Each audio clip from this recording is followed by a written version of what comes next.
hakkas hommikul midagi mõtlema ja siis ta õhtul võib-olla see mõte nagu hakkas kuidagi võtma vormi ja siis sellel ajal kõik inimesed kas siis ootasid või katsusid panustada sellesse kuidagi. Ja siis kui ta tekkis kusagil kell 1-2 veel öösel nagu mingi mõte, siis ta sulle tavaliselt ka helistas ja siis ma olen püüdnud ka seda õhkkonda edasi anda ka selles raamatus, et milles me tegelikult olime, kuidas me alustasime seda tööd.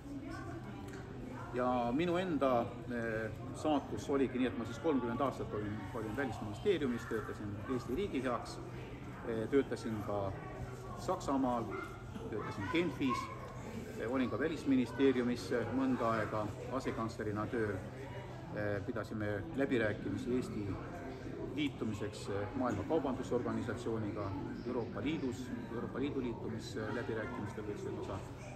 Ja siis nüüd viimased 8-9 aastat töötasin Brüsselis, kus olin suursaadikuks, kes tegeles Euroopa Liidu siseturuga, ehk siis seal olid kultuuriteemad, energiateemad, transporditeemad ja isegi kalandus oli meil seal väga huvitav ja selliste teemadega, kus me siis katsusime leida sellist regulatiivset raamistikku, milles me siin täna elame. Seda on kõvasti kritiseeritud näiteks ja siis, et ma siin hiljuti eile me rääkisime mingitest asjadest, et me võtsime vastu mingi direktiive, sest pärast elus nagu ise vaatad, et kas nad on siis õieti vastu võetud või mitte.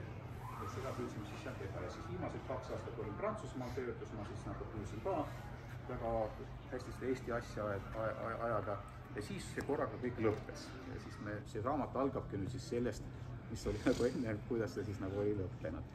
Ja sellest kindlasti te olete ka palju on lehtedes kirjutanud, ma 2 aastat sellest rääkida ei saanud, sellepärast et oli kriminaaluurimine, kriminaalasjal. Kui kriminaalasjad algatatakse, siis inimene nagu midagi rääkida ei saa, sest sa nagu sekkuda sellesse menetlusse. Ja kui nüüd siis kevadel see kõik lõppes, siis nagu oligi nagu valik, et kas minna vaikselt siis nagu ära, jätta siis midagi põljuma siia niimoodi õhku, et mis siis tegelikult oli, sest kõik mu käest küsisid, et mis siis tegelikult toimus ja miks see toimus ja niimoodi edasi. Ja siis ma võtsin kätte ja siis kuskil 2 kuud ja siis kirjutasin selle raamatu valmis.